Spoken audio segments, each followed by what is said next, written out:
কি রে, তুই একা? জামাই বাবা আসেনি? শোনো মা, ওর নাম আমার সামনে নিবা না। সে যদি এসে তোমার পাও চেপে ধরে তবুও তার ক্ষমা নাই। তাকিয়ে আছো কেন, কিছু বলবা? টেবিলে এত খাবার, আবার চিকেন করছিস কেন? তোমার জামাই বাবা তো আমার রান্না ছাড়া খেতেই পারে না, সে কি না খেয়ে থাকবে?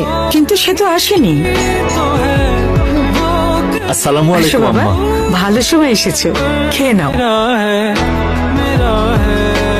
আম্মা শোনেন, আমি কিন্তু খেতে আসিনি, বসো। আপনাকে দেখতে আসছি। জাস্ট আপনি বললেন দেখে বসলাম।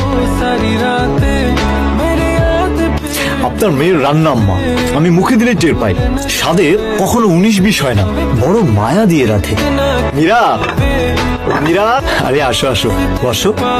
খাওয়ার উপর রাগ করতে নাই। কি রে, পা না ধরতেই? মা খাও তো।